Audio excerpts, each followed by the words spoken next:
I have written Saeed my president, but I can't remember why.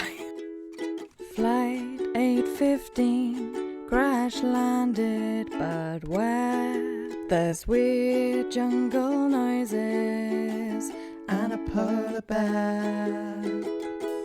What the fuck is going on over there? Helen and Alex will guide you through. If you've seen Lost 20 times, or if you're brand new, welcome to our show. It's Dharma Fish Biscuits. Hello and welcome to Dharma Fish Biscuits, your new favourite Lost podcast. We're your hosts, Helen and Alex. We're going episode by episode, spoiler-free, bringing you all the hot takes no one ever asked for. We are on Instagram at Dharma Fish Biscuits Pod. We are on TikTok at Dharma Fish Biscuits. And you can email us directly at dharmafishbiscuitspod@gmail.com.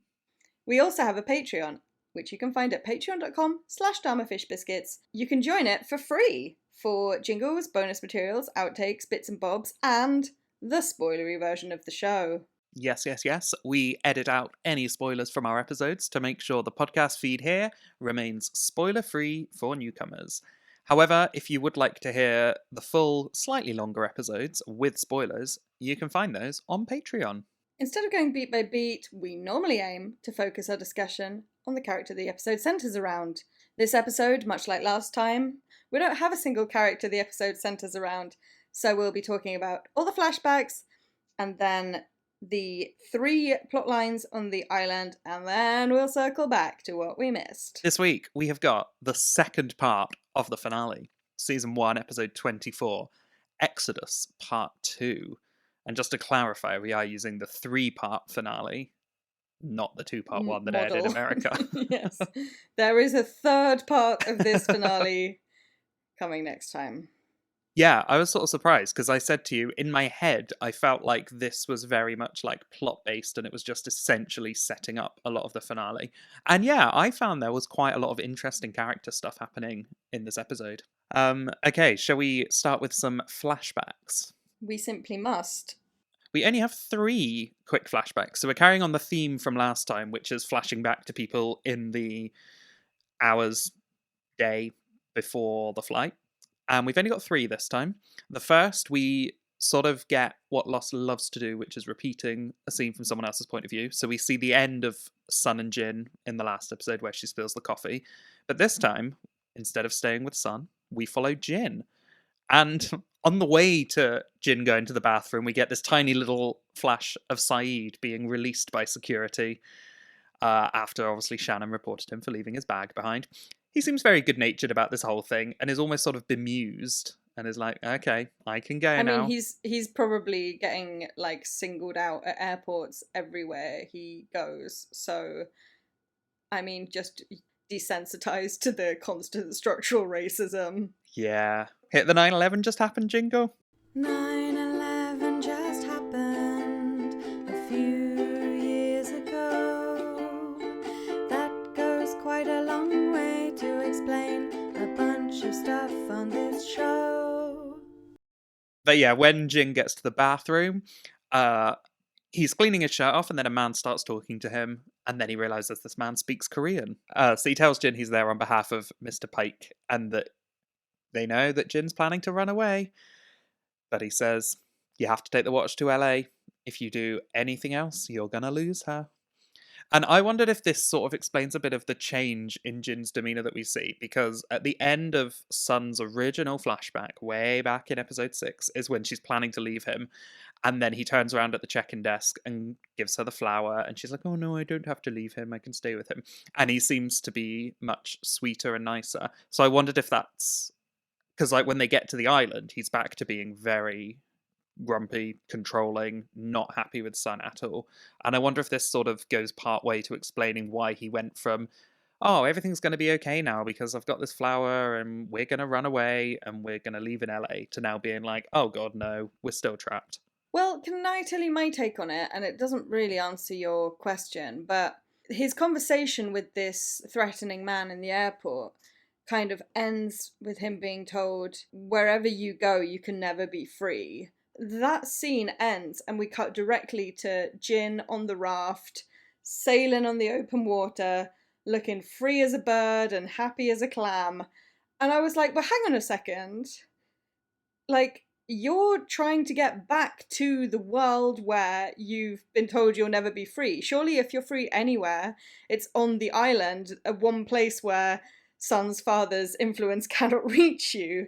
Like, I just didn't see that how those things fit together, and I kind of thought, like, yeah, you might be feeling free right now on the raft, but like, if we zoom out a little bit, this doesn't seem great. Shall we go to the next flashback instead? Let's shall. So we see Charlie at his lowest ebb. He's in his hotel room. He's looking for drugs. There's a lady who wants the drugs off him. They end up in a sort of physical fight. Yeah, over a really them, prolonged and then she fight. leaves.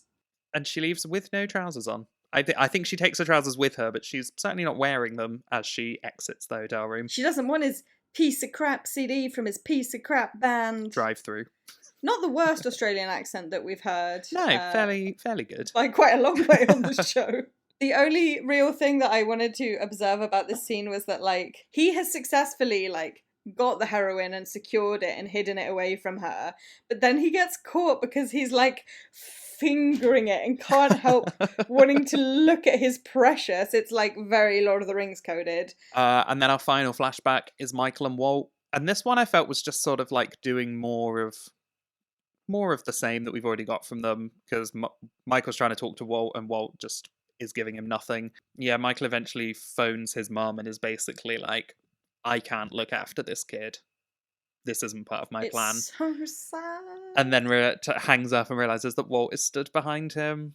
So, like, I don't know. Again, it sort of helps us frame the position they were in when they landed on the island, which is Walt doesn't really tell us anything we didn't know, though. Exactly. It frames us again, but I feel like we already got the framing from the last episode. But although one extra little detail, Michael's talking to his mum and saying, "Oh, can't you take him?" And the last thing he says before their conversation ends is, "He's not supposed to be mine. That was never the plan." And I was like, ooh, fate. What was supposed to happen? Mm-hmm. Very nice, very nice. We do get a fun shot of Locke being wheeled along in his wheelchair while Michael's on the phone. Very nice. Also, sorry to be the pedantic fun police, but Walt comes up saying he needs new batteries for his Game Boy Advance SP, which actually had an inbuilt rechargeable battery, so you you wouldn't actually replace the batteries for it. That is all our flashbacks. That's all we have. Yeah. Shall we go to the island? Oh, let's jump back to the present. Back to the island. We're beginning with the Hike and Dynamite crew. Yes, we are at the Black Rock. We are picking up exactly where we left them last week. They have a nice little exchange where Hurley asks how something like this happens, and Rousseau just says, "Are you on the same island I am?" I thought it was stupid. I really didn't like it, especially for Rousseau's character. I was like, she would never be that, like, nudge, nudge, wink, winky about it. It's something very on the nose about being like, well, haven't you noticed it's a spooky mystery island? Like, I don't know. I can take it coming from other characters, but not from Rousseau. Well, she's not around for long because she's like, okay, gave you the Black Rock. Peace, I'm out. I love how she's just like, I'm a fuck off and you can't tell me otherwise. Bye. And Jack's like, but who will lead us back? And then Locke says, I'll lead us back. I know the way. And Jack it's the first of many moments where Locke challenges Jack's authority in a way that gives me life, because Jack is so fucking triggered. He was fine following Rousseau, but when Locke says, I'll lead us back, he's like, what do you mean? You think you're the leader? I'm the leader. Everyone decided I was the leader. Yeah, it's like, we're fine to follow Rousseau because she's an external force that has been on the island longer, so she knows things. So it's fine to defer to her about island geography. But Locke is the same standing as me. We're on the same team, therefore I should be his leader. It's just very funny how, like, you know, we're going to come to a point in the show where Jack is constantly saying things like, I didn't choose to be the leader, you guys made me your leader. And then we have all these moments where he's like, oh, I can't cope with someone trying to take my leadership away from me. Oh, like a little fucking baby. Ugh, but it's like, my kink watching Locke just refuse to recognise Jack's authority. It's my absolute favourite thing. If Jack has no haters, I'm dead. So Locke, Kate and Jack are going inside the ship. They go onto the haunted-ass slave ship. And here we see some chains, and Jack steps on a skeleton. I found a very comically posed skeleton. Locke is very much like, oh yeah, this came from the east coast of Africa, carrying slaves, maybe from Mozambique. I think I like it as a creative choice. I think it was kind of unexpected. It adds this very spooky vibe. It deepens the history of the island. Like, now we know that people have been drawn here or coming here for whatever reason, as far back as hundreds of years ago. I would have liked to see more investigation of who the people were who were on that ship, and like bringing a slave ship into a story and then just kind of using it for dramatic effect is not great. We've been getting references to the Black Rock for quite a long time on the show so far, and unless you've had subtitles on and noticed the capital letters, you probably assumed that the Black Rock was simply a big black rock. That's what I love about the reveal, the fact that it's like, it's a fucking ship! Ah! I love how Arzt chooses to stay just as unhelpful as possible in this process. Having said that, like, you need me if you want to not die when handling the dynamite, they get here and he's like, oh, I'm not going on that ship, so be careful. Yeah, we get these really fun little scenes of Arzt outside talking to Hurley, which again is the, like, I guess both Arzt and Hurley as audience surrogate, being like, hey, there are 40 survivors here, and like, I teach high school, I know cliques, and it's all just very fun. Again, I found it a little bit too on the nose. I found it more fun when Arzt was talking about himself and his, like, off-island life, like when he talked about having been divorced 3 times and how, like, even the gym teachers don't want to sit with him and stuff. That stuff I found to be, like, very fun comic relief elements. But when he's like, oh, you think that the Korean guy fishes for everyone? No, he doesn't. It just feels like it takes me out of it a little bit too much. Also, I don't like the gin slander. I like to believe Jin is catching fish for anyone and everyone who wants it. I agree. Whereas Kate absolutely would be getting the best piece of wreckage for herself. Well, we know that Jack got the best pieces of wreckage for his shelter because he made himself a little Hilton hotel situation that then Sawyer inherited when Jack moved to the caves. So anyway, they find the explosives on the ship and decide they need to take them outside. I just want to say, like, while they're searching around on the ship, the music in that whole scene, that whole section, makes it feel so tense. I mean, the music is, as always, on point, incredible this whole episode. But yeah, it really adds to that tension. So yeah, they find the dynamite box and bring it out.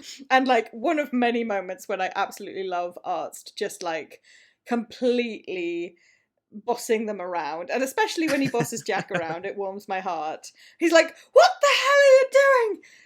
Put it down carefully, gently. Like, he's losing his mind, and they're just like, oh, I don't know, just dynamite. And he's telling them to, like, back off, and he's telling his little stories, and as soon as Jack, like, starts to come a little bit closer to look at the dynamite, it's like, did I tell you to come closer? No. Honestly, like, he's such an iconic guy for his short arc. Just love watching Jack get put in his place. It's always a joy. He gets Kate's shirt from her, and at first she's like, what? I didn't see this sexual harassment coming. He wets it, and then starts wrapping up the dynamite, and is explaining that the dynamite is very temperamental, and then is like in the middle of his sentence, suddenly, what we could all see coming. Bang, boom. By Arzt. The tension during the scene is unbearable. Yeah. Like, obviously, I know what's coming, and I felt like I couldn't breathe while I was watching it. Just like, there's so no good. Music. It's dead silent. It's just him talking. He's moving so slowly and deliberately. I almost wonder whether the fact that I think we all, even if you're watching it for the first time, you sort of know what's going to happen from the fact that we don't know this guy. He's been introduced now. He's not like a main character when he tells all the main characters to back off and give him some space. I feel like you can sort of see it coming, and that just adds to the tension that you're like, oh, this is going to go horribly wrong. Yeah, he has all the characteristics of a red shirt. And then the rain of flesh is simply iconic in the most grisly way. We also have a really short little scene right after Arzt explodes between Kate and Hurley.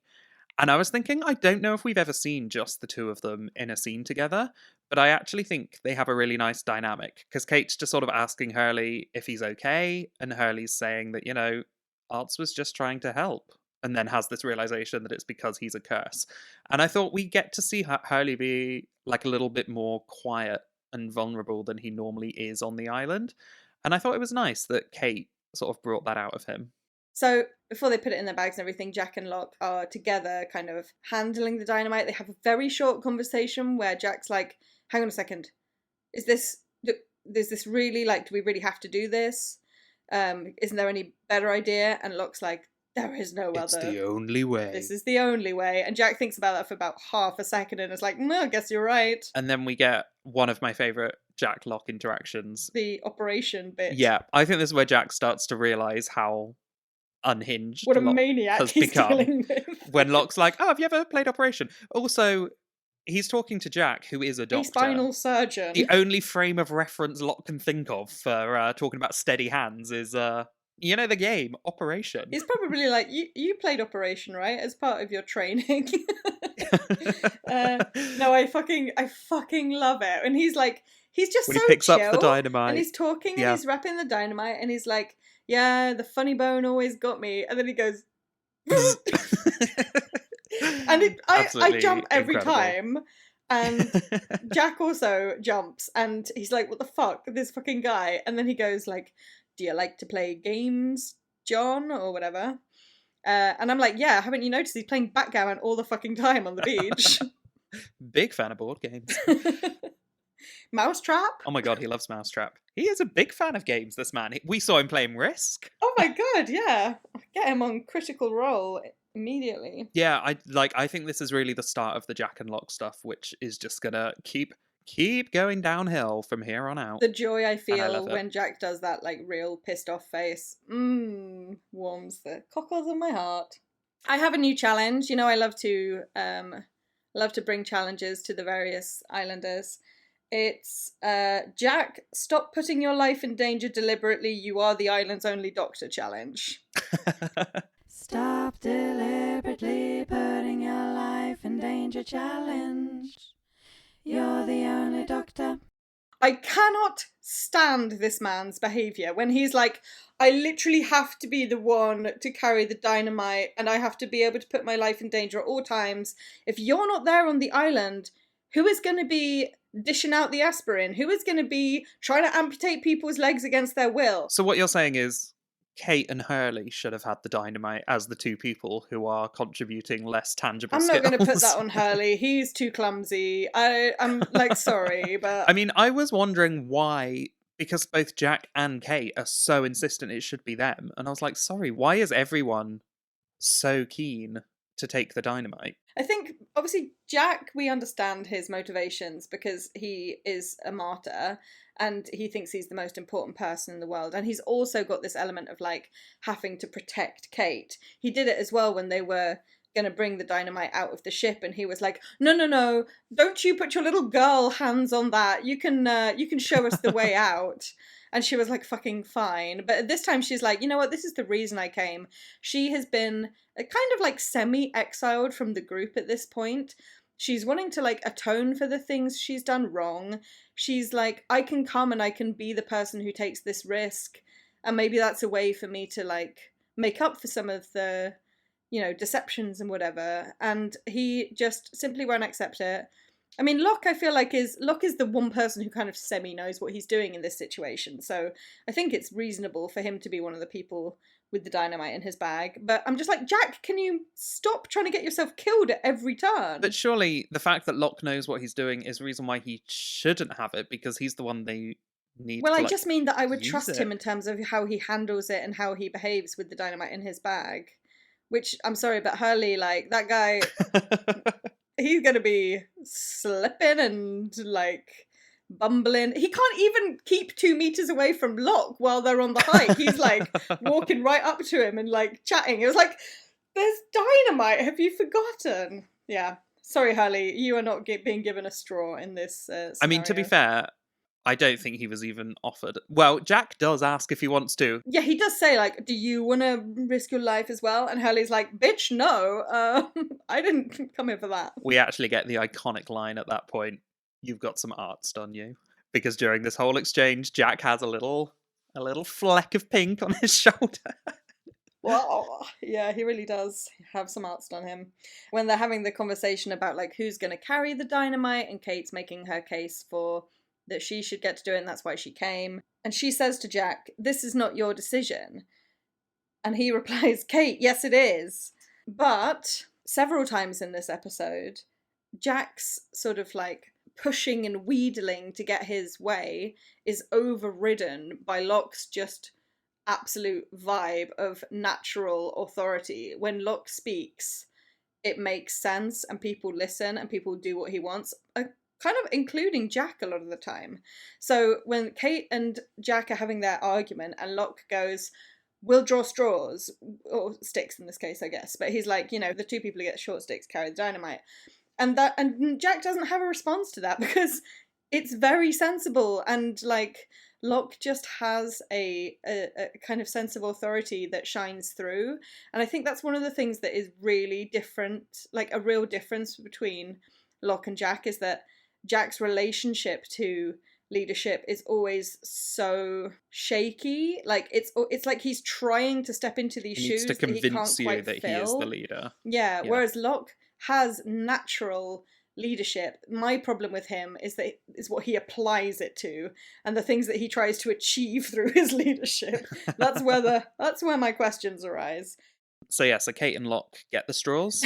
They're taking the dynamite. Jack, absolutely triggered to fuck, is like, well, I know you just overrode my decision, but now I'm the one deciding again.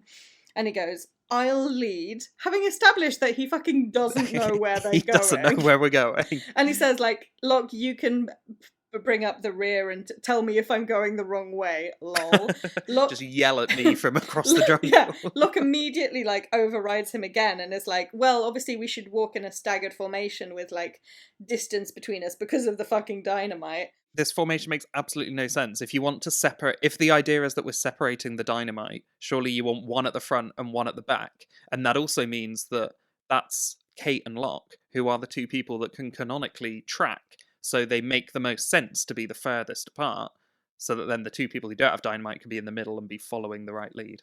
Yeah, I don't know. It's also like kind of sad for them to be like, oh, Locke, you take up the lead. But then Hurley can't keep up, so he's lagging behind. So then he ends up behind Locke. I'm like, couldn't we have just like let everybody play to their strengths in this scenario? Anyway, then we see Locke and Hurley having a little chat where Hurley, they're talking about what's going to be inside the hatch. And Hurley's got all these like lovely ideas about TV dinners, Twinkies, cable, TVs, cell phones. Like when Hurley mentions Twinkies and Locke's like, I like Twinkies too. And I was thinking back to the conversations we've had about Locke trying to essentially like win people over to his cult of personality. And I was like, oh, is this him doing the same thing where he's been like, great, let's get Hurley on side. He's like, oh, Hurley, you like food. I like food. We've got so much in common. I didn't see it that way. I think that Locke genuinely likes Twinkies, and I don't think that he has that much of a vested interest in getting Hurley on his side, because Hurley, for as much as he's a very well-liked character on the island, I don't think his voice carries much useful weight. Like, yeah, I don't know if he's the kind of influential figure that Locke is thinking about in that I don't know, way. like, not in a sort of scheming leadership kind of way, but I do think Hurley has a lot of sway as people look to him. Like, he's fun, and he's in charge of the making everyone feel good on the island, such as when he had to distribute the food, manager. And he's like, yeah, exactly. Like, he gave out the food to everyone, he made a golf course. I think everyone sees him, and we talked about this with Rousseau as well. Rousseau immediately was amenable to him and let him hug her. Like, I think Hurley does have a certain amenability with the rest of the islanders. Whether that carries to he should be on my PR team, I don't know. Yeah, that's fair. I mean, I think you're right. Like, Hurley's quite chatty as well, and we know that he, like, is terrible at keeping a secret. He tends to, like, blab a little bit. So I guess, like, Locke reasonably should be thinking, if this guy's going to say anything about me, I want it to be, like, positive things. But I don't know if he's going to be working that hard on the psychological manipulation front. Hurley asks him what he thinks is inside, and Locke says, hope. Hope is inside. I mean... Very nice. Sure. I mean, it's just about vague enough to fit in with Locke's philosophy. I guess it is kind of like a more concise way of saying what his whole approach is to the hatch, which is like, I just know that it's really important for us to get in it because the island wants us to. A bird then comes and flies overhead and makes a very suspicious call sound as it flies over. And Hurley says, whoever named this place Dark Territory, genius. And that is unfortunately where the episode ends. When I first watched this, I was like, wow, these, especially part 2 and 3, are so intertwined. It feels like one massive episode. And then while I was watching this, I was like, oh no, this episode really stands alone on Until its the own. end. It's still a really good episode. And then the end, it's like, oh yeah, this is 42 minutes. It's time to end this now. And I was like, oh, that felt very abrupt. Yeah. Well, it was. We're halfway through the podcast. We talk a lot, we know. Why not take this time to write a review? It helps more people find the show.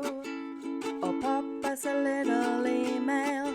Or simply tell a friend. We're gonna need some listeners if we're to make it from the pilot to the end. Shall we move on to our other plot lines? Yes. Shall we go to kidnapping babies? Indeed. This is where we open the episode, and it's an eye shot for baby Aaron. Baby's first eye shot. We can finally call him Aaron because she names him in this episode. Oh my god, she does. Turnip head no longer. Welcome to the show, Aaron. Welcome to the show. Iconic person, place, or thing. Charlie goes to see Saeed and says, I want a gun to protect Claire, because Claire is really starting to panic about everything. But Saeed says, you're emotionally involved, and last time you had a gun, you killed someone, so no. Yeah. Honestly, great episode for Saeed. Oh, yeah. 100%. 10 out of 10, all round. The true leader of the island, I feel. As we will get to very shortly. Charlie comes back and has made a little Bjorn again baby carrier. He does tell Claire that it's called a Bjorn. It's not called Bjorn again, Alex. What? That's like a ABBA thing. Oh, yeah. It's called a baby Bjorn. It's called a baby Bjorn. Yeah, Bjorn again is an ABBA tribute band. He's made a baby Bjorn, or I think what would probably be more commonly recognised today as just a sling. Yeah. But it is funny that he calls it a Bjorn. And he says it's Dutch for baby carrier. And it's like, well, that's also not the right country, but whatever. Yeah, he's trying his best. Yeah. And this is when Rousseau comes leaping out of the jungle, screaming for Saeed. So Charlie naturally goes to find Saeed. And we get this incredible scene between Claire and Rousseau. And just this dynamic, I absolutely loved it. Like, we've already seen Claire being at like heightened anxiety and panicking, and she's thrown off by this woman who, like, Mira Furlan does an amazing job of this intense energy sort of staring at Aaron and saying, oh, your baby. Can I hold your baby?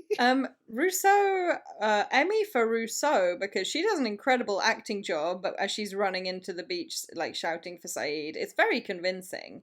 Also, I have a real hard time not rooting for Rousseau because I love her. So when I'm like, ooh, she's gonna steal Claire's baby, ooh. Yeah. But I'm like, I still kind of love her because she's iconic. Sorry. Je m'appelle Danielle. Yes, I am French and I'm a legend as well. Alex? I mean, as Saeed says, your lover Saeed, there's nothing a mother wouldn't do to get her child back. So I think you do still feel sympathy for her because she is so mentally, like, she has been living on her own in this fucking jungle for 16 years. she's not a well woman, as you might say. And she's not like acting out of her best impulses. And I think you kind of can't help feeling sympathy for her, even as you find out that like she was the one who tried to take Claire's baby before, and now she's back to finish the job. Yeah, so we get this nice reveal where Claire sees the scratch marks on her arm, which we called out last week when Locke asks her and she tells him that it was a bush. We get the reveal that it was Rousseau that was trying to take Claire initially. So do you think, is that supposed to indicate to us that like Ethan took Claire because he saw that like Rousseau is already trying something, so now I am being pushed to like have to do this now? Possibly. I was trying to think how these things link together. Because it's Ethan that eventually does kidnap her, and sort of the implication is that maybe Claire has been, like, Ethan has been trying to take her, and Claire's been dreaming about him and screaming him. Also, that must have been some deep gouges that Claire made, because that was a good couple of weeks ago that she did that, Sharp and they are nails. still there. It's so distressing when, I mean, Charlie and Saeed arrive back on the scene, and Aaron has been taken, Claire's been booped on the head, and it's a nice piece of acting. It's a real, it's so unpleasant to watch, really upsetting. Yeah, more of Saeed being great, because Charlie immediately goes and punches Saeed and says that, because he says you should have given me a gun when I asked for one, and Saeed just says, don't hit me again. And in order to keep Charlie from continuing to punch him, he literally grabs him by the throat and holds him at arm's length, and I was like, hot. But yeah, like a trying situation for everyone. But I just fucking love Saeed, the way that he's like, I cannot be provoked. Do not hit me again. You will live to regret it. He knows how to take charge. So Saeed, at the start of the episode, is taking charge, because this is when Charlie first comes to ask him for the gun, is when Saeed is like instructing people how to get to the caves, where they're going to go, what the plan is, and just generally being a great leader for everyone. He's got his plan. Everyone is listening to him. He's not wavering. He's not lording his power over people. Just 10 out of 10. Great stuff. So then Saeed and Charlie have their little chat, and this is when he brings his theory to Charlie that Rousseau has taken Aaron because she's going to trade him for her child. And this is when she says she's a mother who lost her child, just like Claire. And this is when Claire, oh my God, she comes screaming through the jungle saying, I'm coming, I'm coming. And bless him, Charlie manages to calm her down. And this is when we finally get him back, Charlie. Get Aaron back. And we finally get a name reveal. R.I.P. Turnip Head. Long live Aaron. It is, I'm going to say, a terrible choice to give Charlie a gun. I think that Saeed's previous judgment in this matter was sensible. Saeed could opt to bring 2 guns. One for himself and then one for maybe Charlie if the situation arises. But I think this is asking for trouble. And I'm also like, I'm sorry, I feel much sympathy for Claire. She's having a horrible time. She's very like emotional and, you know, dealing with a horrible situation. But you're literally wasting valuable time. Like, these guys are running after Rousseau, and now we're just going to stop and have a little hug and like a little moment in the jungle. Like, I also don't know if I buy that Saeed would give Charlie a gun, because like the reason he refuses to give him a gun at the start of the episode is because he says, the last time you had a gun, you killed someone. And Charlie says, I shot a murderer. You're welcome. Did us all a favour, yeah. Yeah, something to that effect. So Charlie is not showing any regret about what he did. Yeah, or even like now, thoughtfulness. Exactly. Reflection. He's just like, and I'd kill him again. This person did a bad thing. I shot him. That was good. And now the quote-unquote bad person is Rousseau, someone that Saeed has spent time with, got to know. And I mean, sorry, but she also has a value to the group. Like, she, up until now, every time she's shown up has been to their benefit, so... And, like, Saeed has even tried to sort of explain to Charlie she's a mother who lost her child. Like, he's trying to empathise with her and get Charlie to empathise with her, and then is like, oh yeah, you who killed someone last time you had a gun and doesn't regret it, and now you're just as angry because someone is targeting the same victim, i.e. Claire. Sure, have a gun. Maybe you'll shoot my friend. It'll all be fine. I don't know if I buy that Saeed would have actually done that. Anyway, we go to the rocks. These classic rocks from last time. We get the iconic music. The iconic Hollywood and Vines theme. Also known as the basis of the Climbing Kate jingle. Yep. And then Saeed is like, oh, you can hardly breathe. We should take a take a little break. And they have a break Let's next take to a break at the beach heroin craft. plane. The natural Yeah, break this point. is the only part to me that was like a little bit too neat and tidy. Like, as soon as we saw the heroine on the plane, we're like, oh, presumably this is going to lead to a relapse story arc for Charlie. Fine. I feel like there was a better way to bring Charlie and the heroine together than, oh, we must take a break in our trek right here by this plane. Look, what's on this plane, you ask? Heroin. Anyway, never mind. Bye. I can't help thinking that Charlie is so motivated to help Claire and to get Aaron back that, like, as much as he is a heroin addict, he has overcome his addiction. And I struggle to think that, like, in the midst of this, like, real emergency situation that is ongoing, he would be like, ooh, better get some heroin. Like, if anything, maybe he would be like, let me log this for later. I know where there's a bunch of heroin.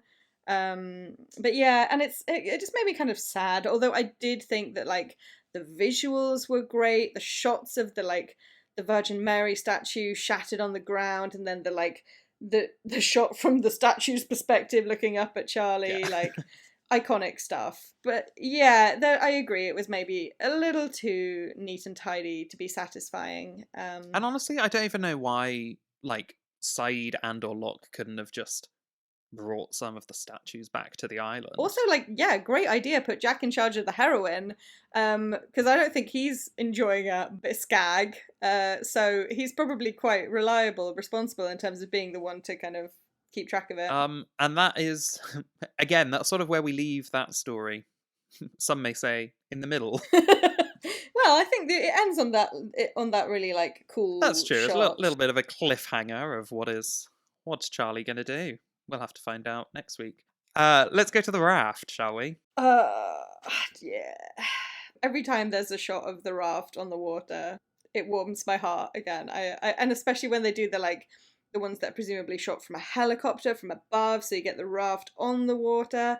It just once again makes me think of, like, how fucking great the show is, and they don't make shows like this anymore. They barely did then, to be honest. I would like to take us to Bob Marley corner. Oh, okay. Because Sawyer is singing to himself, and Michael's like, oh, is that Bob Marley? And Sawyer's like, no. And he's like, oh, everyone loves Bob Marley. The song is called Redemption Song. Yes. We spoke in the last episode about how Sawyer's redemption arc has officially begun. Yes. And he was like, so I was listening to Dharma Fish Biscuits, and they said I'm on a redemption arc, so I'm going to be singing this very topical song. I was honestly just waiting for Jin to join in as well, because Michael's right. Everybody does love Bob Marley. I bet he was huge in Korea. I had personally never heard of Redemption Song, so maybe no, if it's he not was singing, one of the bigger hits. maybe singing Three Little Birds, Jin might have joined in. But in a later scene, we have the absolute unbeatable combination of Sawyer and Walt. Sawyer and Walt. Oh, Incredible. I love it. Unmatched energy. Absolutely. Yeah, when Sawyer is reading the letters and Walt's like, hey, they're private. Yep.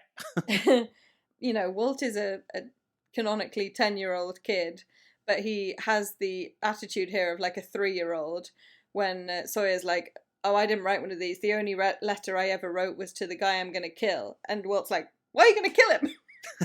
And then continues to ask, like, why? To everything that Sawyer follows up with. I loved that Sawyer was not bullshitting him. He's like, I don't care that you're a kid. I've written a letter to the man I'm going to kill. But I love as well that Walt's completely unbothered thing of like, yes, why are you going to completely kill him? unfazed. Yeah. And then they have a little conversation mention, what's the Scott Steve thing? Oh, because Tracy's got a husband, but she's sleeping next to good old Scott. And then Walt points out, Scott's dead. You mean Steve. That's Steve. And we hit the jingle. Which one is Scott and which one is Steve? You say you know the difference, I don't believe you. Which one is Steve and which one is Scott? You say you know the difference, no you do not. May this serve as a reminder to us as well in our conversations. Scott's dead. Steve's there. Is sleeping with Tracy. Is there like a mnemonic we can come up with that? Like Scott's got dead. Scott's got dead. Scott got. Scott Is that got anything? got. Steve be Alive. Leave. Perfect. We'll definitely remember that. Sawyer also reads a final letter and says, Who the hell is Hugo? And then we get a big disaster because the rudder falls off. Yeah, Michael's like, "Come, child, we shall bond. I'll let you be in charge of the rudder." And then Walt immediately fucks it and the rudder falls off. I also found it very funny when Michael was telling him how to like use the rudder to steer the ship, and he tells him to, in order to know where to aim at, to follow a cloud on the horizon. I was like, this is going to very quickly lead to you just going in circles. Clouds famously move. Even Alex knows that one. Oh, but actually, before the rudder breaks, Walt and Michael have this cute little exchange about his mum. Yeah. Asking why they didn't stay together and why Walt didn't see him. I love the honesty. The fact that at this point, Michael's like, I've done my time of trying to protect Susan's memory. There's no reason for me to like sugarcoat this more than just saying, well, the reason why I didn't see you is your mum didn't want me to, and I don't know why that was. She thought it was what was best for you. Well, that's the thing. It's very similar to what we talked about in, is it at the end of Special? Yeah. Yeah.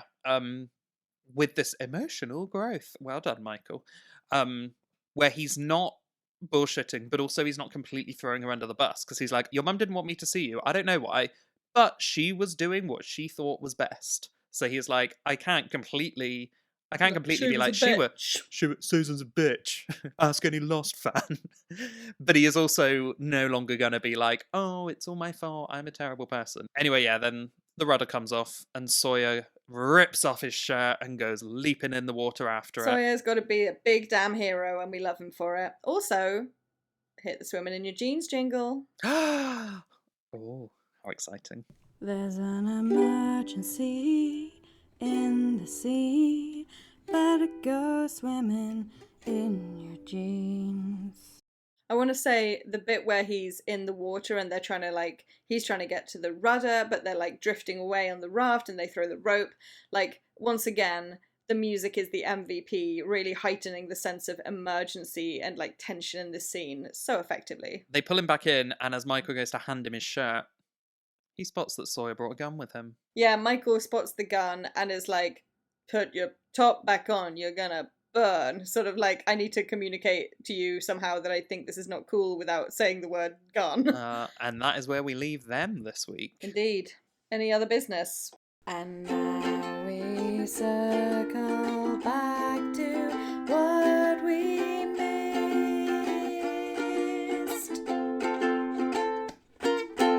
One little miscellaneous note for Shannon. I loved it.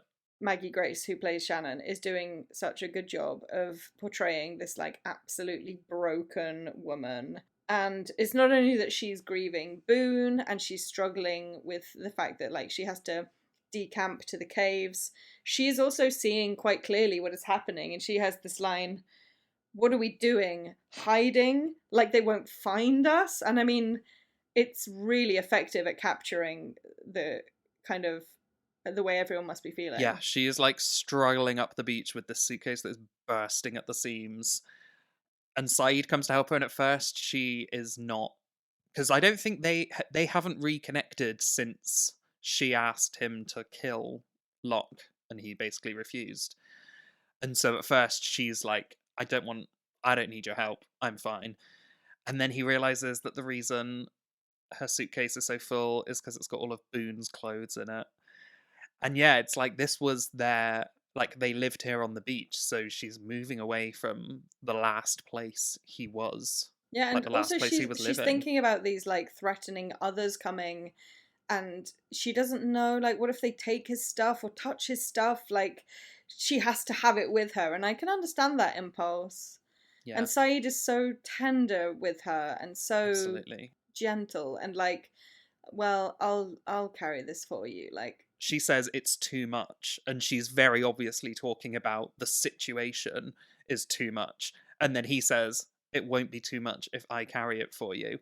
So he's like turning it into a metaphor and being like, oh, you mean the clothes are too much? I'll carry the clothes. But he actually means everything. He means like the suitcase won't be too much if I carry it for you. And also like the situation weight won't be too much if I can like help to emotionally prop you up and carry you through it. Like, my guy. she says to him like, oh, don't you have a hike to lead? And then he rounds it all off by being like, now come on, I have a hike to lead. And it's like, they're so cute. Her eyes full of tears are just absolutely Yeah, it's a heartbreaking. great acting performance. Yeah.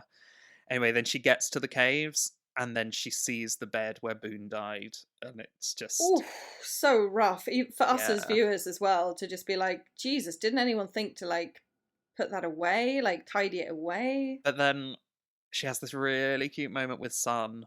Yeah. Sun is so good at giving emotional support. Absolutely. Ugh, just what a queen. She tells about Boone died bravely. And also Sun brings a bowl of water for Vincent.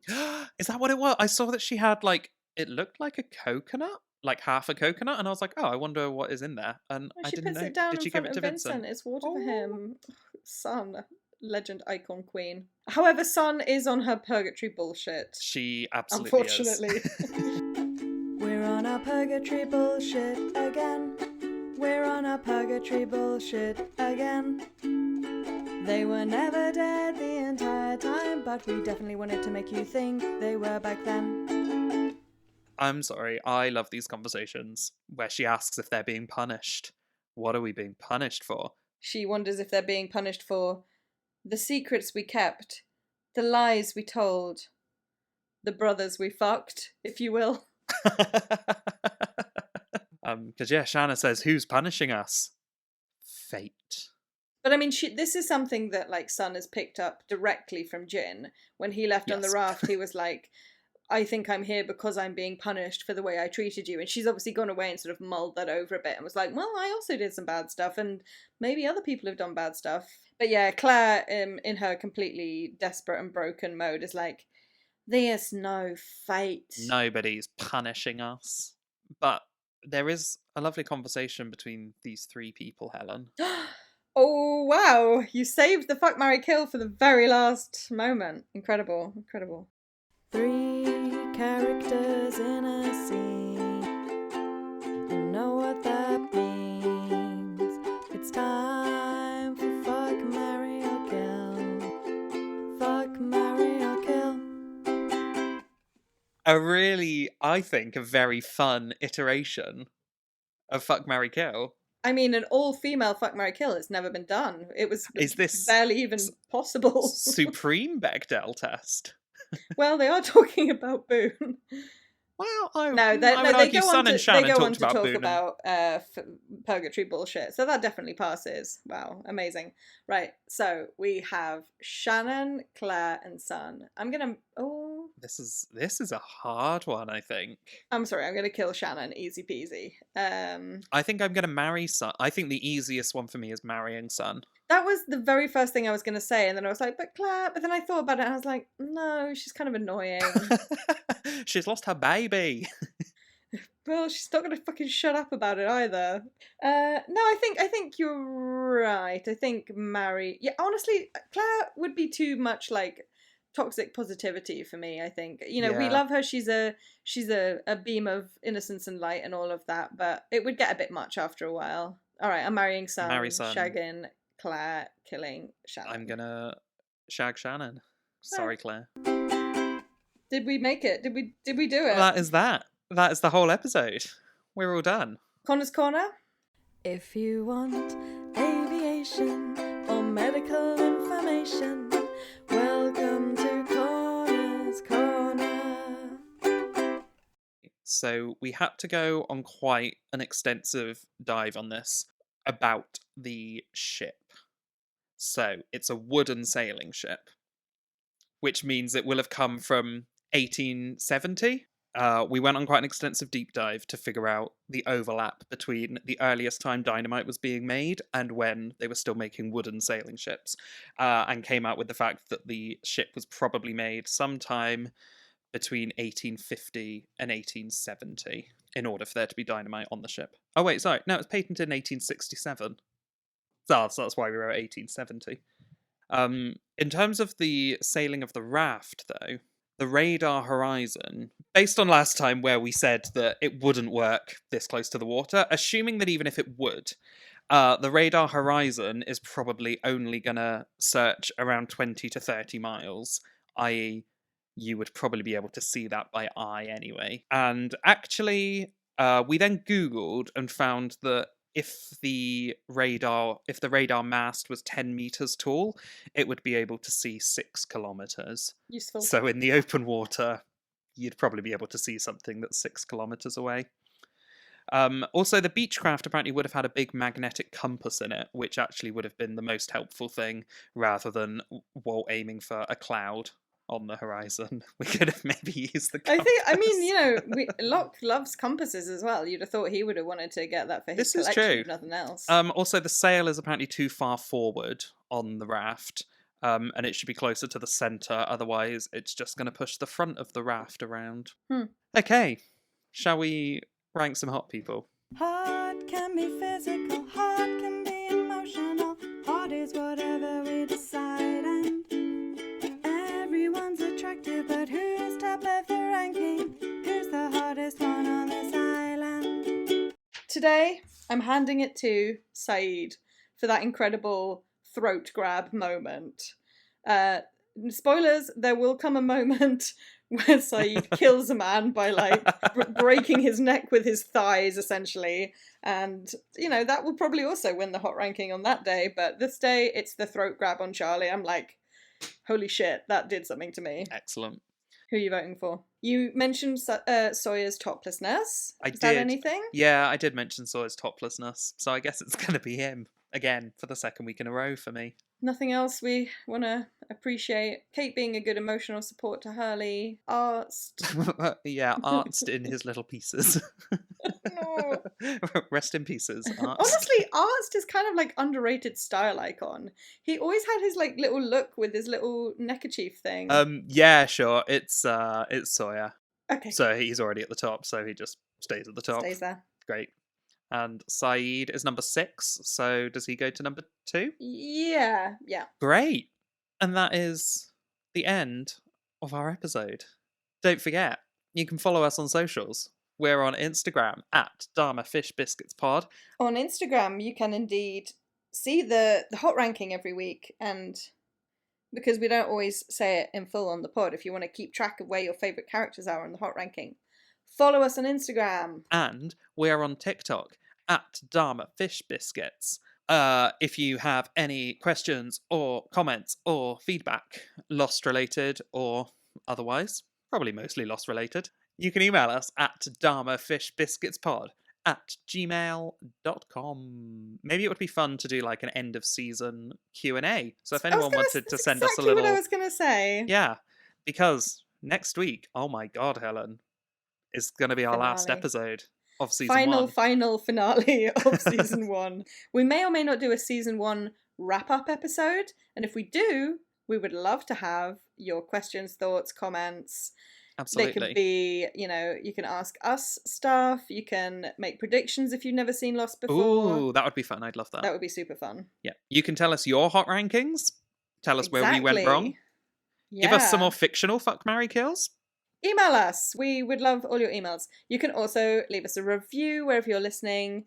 Maybe give us 5 stars or write a nice little comment. We would love that. Or just simply tell a friend. So, as our special little treat, usually we are releasing every other week, but you can come back next week for season 1, episode 25, Exodus Part 3, the actual finale. This time it's final. The actual final finale. It feels like, when that classic thing where you save a document, it's like final, actual real 3. final. Yeah, it's that. Yeah, that's that. Next week. Until then, I'll see you in another life, Helen. See you in another life, brother.